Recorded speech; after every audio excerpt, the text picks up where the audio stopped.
What's going on, guys? Sam Adams here, and welcome to The Drop, which is a weekly series I do right here on the YouTube channel every single Monday, where I break down what new games are coming out over the course of the next week for the PlayStation 4, Xbox One, PC, or any other console that's on the market right now. And this week, we have a pretty brutal release coming out in the form of Dark Souls 3. Ratchet and Clank has been reimagined for the PlayStation 4, and if you're still into Fallout 4, you're getting your second hunk of DLC this week, which is somewhat small but still worth mentioning. So without further ado, let's go ahead and jump into it. Kicking things off, set in the kingdom of Lothric, an undead warrior known as the Ashen One is tasked to avert an oncoming apocalypse brought about by the ongoing conflict between light and dark. But the only means to avert this event is with the destruction of the Lords of Cinder, previous heroes who have linked the first flame for eons, and that's pretty much what you're going to be doing in Dark Souls 3.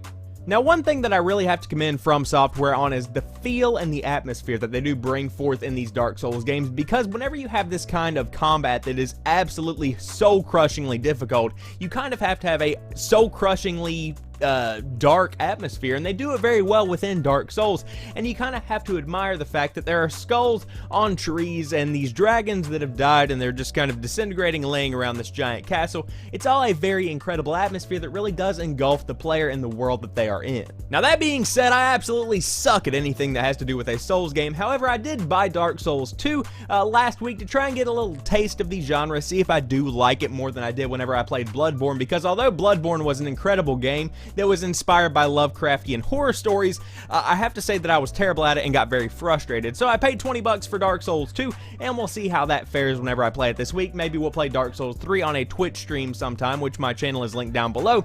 But it does look like Dark Souls 3 is going to be the best Dark Souls game to date, because the reviews are ranging anywhere from 7 to 9.5 or 10 out of 10, depending on if you do care about reviews. Now, this brings us to the PC port, which is always kind of a touchy subject when it comes to this kind of thing. Is the PC port treated equally as important as the console version of the game? And it seems like this one is doing fairly well. It's not a perfect port, but is there ever really a perfect port? That being said, there's already a patch for the PC version of the game out, so it does show that they are supporting the game relentlessly, and that's something that's good to see with the release approaching very quickly. So for anyone interested in going from a Game Boy to a Game Man, you might want to check out Dark Souls 3 on the PlayStation 4, Xbox One, and PC this week. So when it comes to my childhood and my gaming experiences as a kid, there are three franchises that really stand out to me. You had Jak and Daxter, you had Sly Cooper, and of course you had Ratchet and Clank. Now, when I heard that they were bringing Ratchet and Clank to the PlayStation 4, I was a little bit hesitant until I read the description of the game, which pretty much breaks it down step by step. Now, this is not a direct remastering of the original game.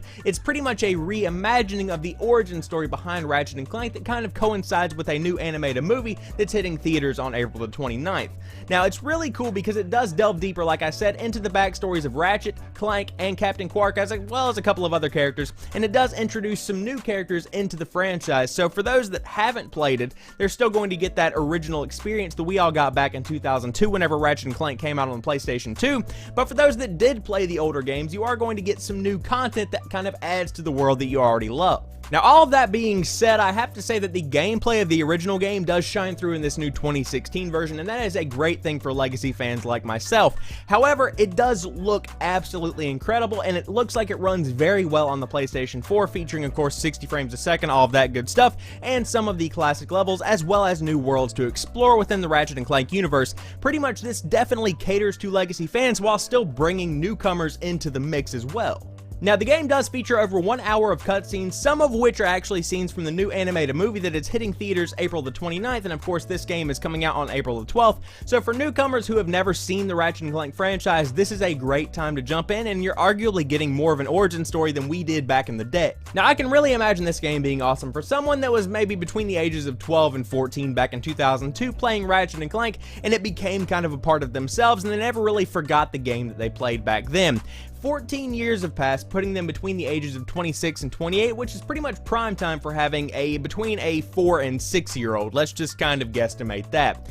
So that being said, imagine if you could actually play the game that you played back in 2002, however you have it remastered, reimagined with new content, new stories and whatnot on the PlayStation 4, and you're playing it with your kid. That sounds pretty awesome to me. So regardless if you're a legacy fan or a newcomer, whether you have kids or you just want to play a new kind of game, Ratchet and Clank is coming to the PlayStation 4 this week.